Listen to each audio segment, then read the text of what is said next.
मैं आपका गाइड हूँ। मैंने एमए आर्कियोलॉजी किया है, हिस्ट्री में ऑनर्स किया है, मतलब ग्रेजुएशन किया है। उसके बाद राखीगढ़ी पे ही मेरा रिसर्च है। आर्कियो टूरिज्म एट राखीगढ़ी, मतलब राखीगढ़ी में टूरिज्म को कैसे बढ़ाना है, उस पे कैसे हो। हिंदी में बोलते हैं उसको खुदाई। आर्कियोलॉजी टर्म का जो सबसे मेन इंपॉर्टेंट टर्म है वो है खुदाई। तो सबसे पहले एक आचार्य भगवान देव थे, जो कि कोई आसपास के गांव से घूमते टहलते आए। वो काइंड ऑफ ट्रेवलर थे, उनको एक्सप्लोर करना अच्छा लगता था। वो एक्सप्लोरिंग के लिए आए, उन्होंने देखा कि यहाँ पे कोई टीला सा है, कोई दड़ा सा है, मतलब काफी सारे दड़े उनको दिखे। यहाँ पे टोटल 9 टीले हैं। तो उनको लगा यार कुछ तो है, ऐसे अचानक किसी गाँव में इतने टीले कैसे हो सकते हैं। ठीक है, उन्होंने किसी और को बताया फिर कि मैं एक गांव गया था, राखी साहपुर, राखी गढ़ी, राखी खास, जो भी बोल लो आप। वहाँ पे हमें इतने सारे टीले मिले हैं और वहाँ पे काफी सारे हमें ऊपर टीलों के ऊपर मटके वगैरह बिखरे मिले हैं। मतलब वहाँ पे कोई नीचे सभ्यता दबी होगी, कोई घर दबी होगी। उसके बाद उन्होंने बताया सर्वे ऑफ इंडिया को। सर्वे ऑफ इंडिया को जब पता चला कि हाँ इस तरीके के टीले हैं, उन्होंने इस एरिया का सर्वे किया। सर्वे करके उन्होंने रिपोर्ट भेजी आर्कियोलॉजिकल सर्वे ऑफ इंडिया को। उसी बीच कुरुक्षेत्र यूनिवर्सिटी जो है, उनके सूरजभान सिंह हैं, जो कि टीचर हैं हिस्ट्री के, वो अपने बच्चों के साथ आए, इस पूरे एरिया का एक्सप्लोरेशन किया, उनका डॉक्यूमेंटेशन किया, जो भी चीजें उनके माउंट पे जो भी मिले वो इकट्ठा करके ले गए। और उन्होंने बताया कि ये एक आर्कियोलॉजिकल साइट है और ये हड़प्पा से मिलती जुलती साइट है, मतलब बिल्कुल ये हड़प्पा की साइट ही होगी। उन्होंने ये एश्योर किया। उसके बाद आर्कियोलॉजिकल सर्वे ऑफ इंडिया के जो डायरेक्टर जनरल थे उस टाइम में 99 में, डॉक्टर अमरेंद्रनाथ, उन्होंने सबसे पहले इस एरिया की खुदाई की। और आप जहां खड़े हो, इन्हीं सारी एरिया की खुदाई हुई थी। आप सारे लोग जहां खड़े हो वहां पे घर भी हो सकता है, नाली भी हो सकती है, कोई स्ट्रीट लाइट हो सकती है, या कोई मैन्युफैक्चरिंग प्लेटफॉर्म हो सकता है।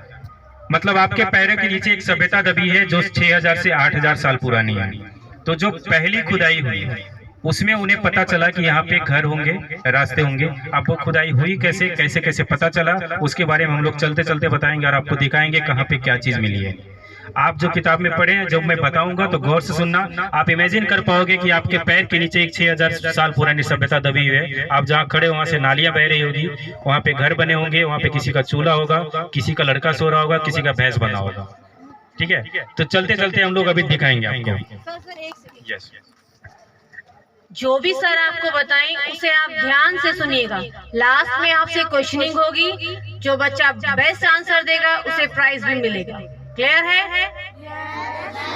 So be in discipline and follow the instructions. सब लाइन से पीछे रहना प्लीज, कोई लाइन पे नहीं चढ़ेगा। ये मतलब आर्कियोलॉजी का अपमान माना जाता है अगर आप लाइन पे खड़े हैं तो प्लीज हमारे लिए, जैसे हमारी सरस्वती देवी है वैसे ये लाइन भी हमारी भगवान की तरह है, हम इनका अपमान नहीं करेंगे, प्लीज ध्यान रखिएगा आप। ओके, अब आप लोगों के दिमाग में पहला सवाल आ रहा होगा कि ये लाइन क्यों है। नहीं सवाल आएगा तो भी हम ला देंगे। तो ये जो लाइन है, ये एक्सकेवेशन का एक तकनीक है। जो खुदाई होती है वो कहीं भी ऐसे ही हम खुदाई नहीं करेंगे। और कोई भी इंसान, आने जाने वाला गांव का कोई, चाहे कितना भी पावरफुल आदमी हो, वो किसी भी जगह की खुदाई नहीं कर सकता है। खुदाई की एक प्रक्रिया है। सबसे पहली प्रक्रिया जो ये है कि आर्कियोलॉजिकल सर्वे ऑफ इंडिया जो है वो आपको परमिशन देती है, लाइसेंस देती है। जब तक आपको उसकी लाइसेंस नहीं मिलती है आप खुदाई नहीं कर सकते हैं। जैसे मैडम आपको पढ़ाने आई है तो मैडम के पास एक अलग तरीके का लाइसेंस है। मैडम ने CTET दिया होगा, या मैडम ने SAT दिया होगा, NET दिया होगा, या BEd किया होगा। तो वो एक तरीके का लाइसेंस है इनके पास कि उसके बाद ही ये पढ़ा सकते हैं। इंटरव्यू में इनसे पूछा गया होगा कि आपको लाइसेंस कौन सा है, मतलब कौन सा कोर्स किया आपने, BEd किया है, NET किया है, SAT किया है, या CTET किया है। ठीक है, क्लियर है? तो वो एक लाइसेंस होती है, उसके बाद ही खुदाई होती है। तो ये जो लाइन है, ये लाइन अलग अलग क्वाड्रेंट है। हम 10 बाई 10 का ट्रेंचेज लेते हैं। ये जो आप देख रहे हो इसको ट्रेंच बोलते हैं। ये जहाँ जिसके बीच में खड़ा हूँ, मैडम जहाँ पे खड़ी है, इसको ट्रेंच बोलते हैं। और ये अलग अलग क्वाड्रेंट है, जो आप देख रहे हो ये अलग अलग क्वाड्रेंट है। 10 बाई 10 का ट्रेंच लेते हैं या 5 बाई 5 का ट्रेंच लेते हैं। ये जो आप देख रहे हो ये 10 बाई 10 का ट्रेंच है। ये अलग अलग क्वाड्रेंट है। नाम इसका मान लो ये A1 है, तो ये B1 होगा, वो A2 होगा, ये B2 होगा। अब साइड साइड में देखें कहीं कहीं नंबरिंग की गई है, जैसे वो N5 है, दिख रहा है आपको वो N5 किया हुआ, वैसे ही कहीं N2 लिखा हुआ है, कहीं A6 लिखा हुआ है, तो बस अलग अलग ट्रेंचेस के नंबरिंग है।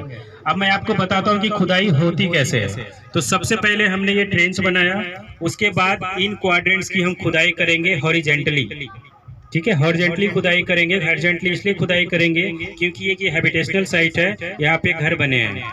तो अगर आप वर्टिकली खुदाई करोगे तो वो घर जो है जो नीचे दबी हुआ है वो पूरा का पूरा डिस्ट्रॉय हो जाएगा, इसलिए हम उसको हॉरिजेंटली खुदाई करेंगे। अब जहां आप खड़े हो इसके पीछे कहीं कहीं आप देखोगे तो आपको प्लास्टिक दिख रहे हैं लगे हुए, दिख रहे हैं, ब्लैक प्लास्टिक दिख रहे हैं आप लोगों को। तो जहां ब्लैक प्लास्टिक लगे हुए मतलब उसकी ऑलरेडी खुदाई हो चुकी है। 3 सीजन डॉक्टर अमरेंद्रनाथ सर ने वहाँ पे खुदाई की। अब उस खुदाई में उनको वहाँ पे गोल घर मिले हैं, वहाँ पे उनको रेक्टेंगुलर घर भी मिले हैं, सर्कुलर घर भी मिले हैं। उन घरों में उन घरों के साथ साथ अटैच वॉशरूम मिले हैं। कैन यू इमेजिन कि उस टाइम 6000 साल पहले उन घरों के अटैच वॉशरूम होते थे। जिस वेस्टर्न टॉयलेट की हम लोग बात करते हैं, फ्लश टॉयलेट जो हम अभी यूज करते हैं आपके स्कूल में घरों में लगे होंगे, वो एक्चुअली वेस्टर्न टॉयलेट नहीं है, वो हड़प्पन टॉयलेट है।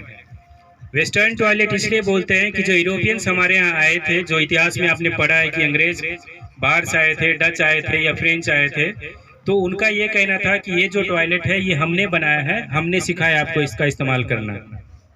लेकिन जब आप इतिहास में जाएंगे हड़प्पा में, तो हड़प्पा की इतिहास 6000 से 8000 साल पुरानी है और वहाँ पे ये वेस्टर्न टॉयलेट का एविडेंस मिलता है हमें, खुदाई में यहाँ पे मिला है वो। तो मतलब वो एक यूरोपियन टॉयलेट नहीं है, वेस्टर्न टॉयलेट नहीं है, बल्कि वो हड़प्पन टॉयलेट है। जो घर होते थे वो घर की नालियां सारी उनकी सड़कों से जुड़ी हुई होती थी। उनकी सड़कें, जैसे आपने देखा कि चौड़ी सड़कें, हमारी जो बस आई तो चौड़ी चौड़ी सड़क थी, तो 6000 साल पहले भी पक्की सड़कें थी, चौड़ी सड़कें थी और सारे घरों की नालियां उनके सड़कों से कनेक्टेड थी। सारे ऑलमोस्ट सारे घरों में कुएं हुआ करते थे, जो उनका जो वाटर को मतलब रिजर्व करने का सिस्टम था, कैसे प्रिजर्व करते थे, उनमें उनका जो बेस्ट तरीका था वो हर घर में कुआं रखते थे। और सारी गलियों के आगे उस टाइम स्ट्रीट लाइट लगे हुए थे। कैन यू इमेजिन कि 6000 साल पहले सारे गलियों में स्ट्रीट लाइट लगे थे हड़प्पा सभ्यता में। आज भी काफी सारे गांव हैं जहां पे स्ट्रीट लाइट नहीं लगे हुए हैं, लेकिन हड़प्पा सभ्यता के लोग इतने एडवांस थे कि उनके गलियों में स्ट्रीट लाइट लगे थे। ऑलमोस्ट सारे घर के आगे में तख्ते लगे होते थे, एक सॉकेट काइंड ऑफ बना होता था जहाँ पे वो दीपक जलाते थे। उस वजह से भी उनकी जो सारी गलियां हैं, कोई भी गली उनके अंधेरे में नहीं होती थी, सारी गलियों में रोशनी होती थी। उनके घरों के आगे जो है दरवाजों के आगे प्लेटफॉर्म बने होते थे, जहाँ पे वो बैठने के भी काम आते थे, कुछ सामान रखने के काम आते थे, और उसके ठीक ऊपर दिए रखने वाले होते थे। तो जहाँ पे आप खड़े हैं यहाँ पे दीवारें हैं, घर हैं। आपको मैं धीरे धीरे हम लोग सीधे चलेंगे, आगे की तरफ बढ़ेंगे जहाँ खुदाई हो चुकी है, वहाँ हम दिखाएंगे आपको कि दीवारें कैसे हैं। और आप चलते चलते गौर करोगे, बीच बीच में आपको कुछ चीजें मिलेगी, जैसे आप ये देखो, this is a piece of bangle. जो चूड़ी आप लोगों ने हाथ में पहना हुआ है उसका एक छोटा सा टुकड़ा है ये, और ये टेराकोटा का है, मतलब मिट्टी का है। जो मिट्टी से बने ये जो बैंगल हैं इनको टेराकोटा बैंगल बोलते हैं। ये 3 तरीके से हाथों में पहने जाते थे। पहला कलाई में जो सबसे पतली होती थी, वो थोड़ा सा उनका थिकनेस ज्यादा होता था, उसको बाह में पहनते थे। ये मैडम के हाथ में है, ये आर्म्स में पहनते थे, बाहों में, ठीक है। पतली वाली कलाई में इसलिए पहनते थे कि लेडीज को काम भी करना होता है, तो ज्यादा भारी पहनेंगी तो उनको काम करने में दिक्कत होगी, इसलिए वो पतली वाली कलाई में पहनते थे। उससे थोड़ा जो ज्यादा थिकनेस होता था उसको वो बाह में पहनते थे, और इनसे भी ज्यादा उनकी थिकनेस होती थी उसको अपने पैरों में पहनते थे। उस टाइम की सारी लेडीज काफी फैशनेबल थी, सारी बैंगल्स पहनती थी। आपने बालों में वो कुछ लगाती होंगी, आई डोंट नो उसको क्या बोलते हैं, ऐसे कुछ पेंसिल टाइप से होता है, तो उस टाइम वो लेडीज अपने बालों में लगाया करती थी।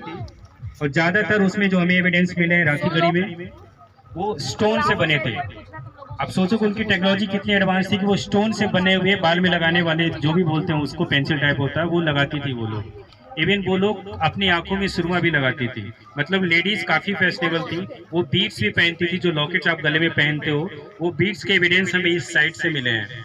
वो बीड्स जो आजकल डुप्लीकेट पहनते लोग, उस टाइम से जेस्पर यहाँ पे मिले हैं, एगेट मिले हैं यहाँ पे, कार्लेनियन मिले हैं यहाँ पे, और ये सारे काफी मतलब प्रीसियस स्टोन्स हैं, वो इजिली आसपास अवेलेबल भी नहीं है। तो अगर यहाँ पे मिल रहे हैं वो बीड्स के ये पहन रहे हैं गले में, मतलब वो उसका ट्रेड करते थे, वो बाहर से लेके यहाँ पे आते थे, यहाँ बनाते थे, उसके बाद यहाँ के लोग उसको पहनते थे। और जब ज़्यादा जो होता था, मतलब सरप्लस प्रोडक्शन जब होता है, तो हम क्या करते हैं, उसका ट्रेड कर देते हैं, हम उसको एक्सपोर्ट कर देते हैं। तो बाहर से वो रॉ मटेरियल लाते थे, यहाँ बनाते थे। सरप्लस प्रोडक्शन जो होता था उसको फिर यहाँ से वो लोग ट्रेड कर देते थे। अब वो ट्रेड करते कहाँ थे, बेचते कहाँ थे, तो उनका एक जो कनेक्टिविटी था वो लोथल से था, ईरान से था, इराक से था। तो ये कुछ जो एरिया थे जहाँ से वो सामान लाते भी थे और सामान बेचते भी थे। रुपया पैसा उस टाइम चलता नहीं था, वाटर सिस्टम था उनका। तो हमने उनसे स्टोन लिया, हमने उनको बार्ली दे दिया, वीट दे दिया। हमारा जो मेन जो ऑक्यूपेशन था वो कृषि था हड़प्पा का। अभी भी आप हरियाणा के आसपास देखेंगे तो सबसे जो मेन ऑक्यूपेशन है वो है कृषि है, एग्रीकल्चर है। तो यहाँ पे वीट और बार्ली के एविडेंस बहुत ज़्यादा मिले, यहाँ पे कॉटन के एविडेंस भी बहुत ज़्यादा मिले हैं। आज भी हरियाणा में कॉटन बहुत ज़्यादा उगता है। तो वो कॉटन यहाँ से बेचते थे, दूसरी जगह से स्टोन्स और बाकी ज़रूरत की जो चीज़ें होती थी वो वहाँ से ले आते थे। अभी चलते चलते आपको रास्ते में बैंगल्स मिलेंगे, आप उठाओ, आप रख भी सकते हो, ध्यान रखना, लेकिन किसी भी सोशल मीडिया पे आप उसको शेयर नहीं करेंगे। आप पूरी कोशिश करें कि आप उसको रखें नहीं, क्योंकि ये एक एंटिक्विटी है, ये एंटिक है, इसकी अपनी आर्कियोलॉजिकल इंपॉर्टेंस है, ये हमारे डॉक्यूमेंटेशन में काम आता है। तो प्लीज़ इसको डिस्टर्ब मत करें और इधर उधर फेंके नहीं, जहाँ हो वहीं रख दें। और अगर कोई गलती से चोरी छिपे ले जाता है तो प्लीज़ उसको सोशल मीडिया पे ना डालें, अदरवाइज ऐसा ही आपके घर आ जाएगी और आपको जेल जाना पड़ सकता है 6 महीने के लिए। प्लीज़ ध्यान रखें, ये एक एक्ट है जिसके तहत आपको जेल हो सकती है अगर आपके सोशल मीडिया पे ये एंटिक्विटी दिखते हैं तो। दूसरी बात, एक रिक्वेस्ट है कि आप लोग प्लीज़ माउंट को गंदा मत कीजिएगा। आप कुछ भी आप खा रहे हैं तो उसको इधर उधर मत फेंकना, आप अपने पॉकेट में रखना और प्लीज़ एक बार जाके गेट पे डाल देना। प्लीज़ आप गंदगी मत फैलाना। अभी चलते चलते हम आपको दीवारें दिखाएंगे, बताएंगे कहाँ पे क्या है। नहीं, आप दिखाओ। मिट्टी की कलर अचानक से अलग कहाँ दिख रही है आपको? ये कलर आपको अलग नहीं दिख रहा? छू लो, हाथ से छू लो, सैनिटाइज करेंगे हम आपको। यस। तो ये अचानक से मिट्टी की कलर अलग क्यों दिख रही है, क्या लग रहा है आपको, ये क्या है? नहीं, ये दीवार है। ये जो आप देख रहे हो, जो मिट्टी की कलर अलग अलग आपको दिख रही है ना, ये दीवार है। एक्चुअली इस पे लोग चले हैं इसलिए ऐसा दिख रहा है, रफ सा दिख रहा है, अदरवाइज ये सारी ईंटें हैं, कच्ची मिट्टी की ईंटें। हमने आपको बताया वहाँ पे कि 2 तरीके के ईंटों का इस्तेमाल होता था, सन ब्रिक और फायर ब्रिक। तो ये जो आप दीवार देख रहे हो ये सन ब्रिक है। सन ब्रिक होता था और सन बेक्ड ब्रिक, मतलब इस सूर्य की रोशनी से डायरेक्ट उसको पकाया गया था और उसको आग में नहीं डाला गया था। तो ये जो आपको दीवार दिख रहा है ये सन बेक्ड ब्रिक का इस्तेमाल किया गया है। तो यहाँ पे एक हाउस है, ये जो आप देख रहे हो पूरा एक ये बेडरूम का एरिया रहा होगा, ठीक है। उसके पास में इधर किचन रहे होंगे उनके, कहीं कहीं इधर आपको फिर अचानक से दिख रहा है ये एक दीवार, ठीक है, दिख रहा है आपको। तो जहाँ ये मिट्टी की कलर आपको दिख रही है अलग, ये दीवार है एक्चुअली। ये ऊपर से मिट्टी किसी ने बिखेरा नहीं है, ये दीवार ही है। अभी जब हम लोग माउंट नंबर 4 पे दिखेंगे जाएंगे तो आपको बिल्कुल साफ साफ दीवार दिखेगी जैसे पीछे की दीवार दिख रही है। वहाँ आप देख पाओगे कि ईंटे का साइज क्या है, कितनी लंबाई है, कितनी चौड़ाई है और किस तरीके से उसका ज्वाइंट किया गया है, ये सारा कुछ दिखेगा। अभी धीरे धीरे हम लोग आगे बढ़ेंगे, उधर आपको दिखेगा कि घर कैसे बने थे। आपको जो कुछ एंटिक्विटी मिले आप हाथ में उठाओ और हमसे पूछो कि ये है क्या। आपकी ऑब्जर्वेशन हमें देखनी है कि आपको पता चलता भी है या नहीं कि ये एंटिक्विटी है। जो कुछ मिलता है आप हाथ में उठाइए और हमारे पास लेकर आइए।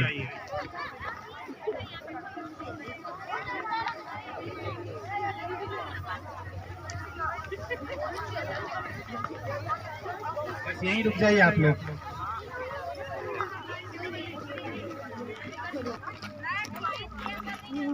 ये दिख रहा है आपको ब्लैक जो पन्नी है, देख पा रहे हैं आप लोग इसको? तो यहाँ पे ऑलरेडी एक्सकवेशन हो चुकी है, मतलब इसको खुदाई किया हमने। खुदाई के बाद नीचे जो स्ट्रक्चर मिले उसको ढका हुआ है। किसी के दिमाग में ये सवाल है कि ये प्लास्टिक अंदर क्यों है, कैसे गया प्लास्टिक? क्या सवाल आ रहे हैं? ये पोट्री है, ये अगली हड़प्पा की पोट्री है, ये अभी का है। ये बोन है, ये भी बोन है, ये मिट्टी है किसी का, ये भी बोन है, ये मिट्टी का है। हाँ ये भी बोन है, ये भी कैटल बोन है। क्या दिस इज ये दांत है, एक जानवर के दांत है, कैटल टीथ है। सी ये दांत है जो मेरे हाथ में, ये कैटल का दांत है। इवन हमारे जो आपको हमारे मुंह में जो दांत दिखता है, जितना बाहर दिखता है उससे ज्यादा अंदर है वो। ये कैटल टीथ है।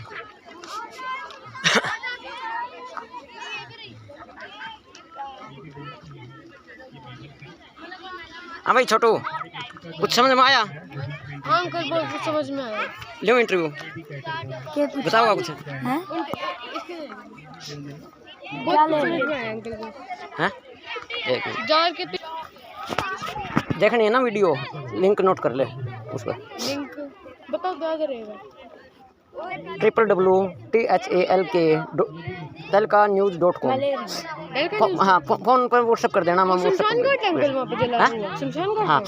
हाँ 70 151 नंबर नोट कर ले। 70 151।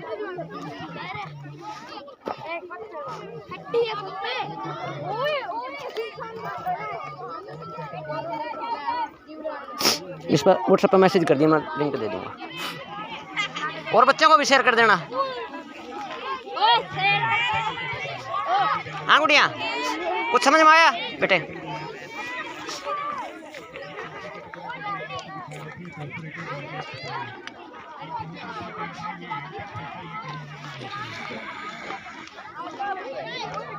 हाँ भाई कुछ समझ में आया? सारा कुछ आ गया भैया। सर जी देखना। ओ भाई बैग फट गई।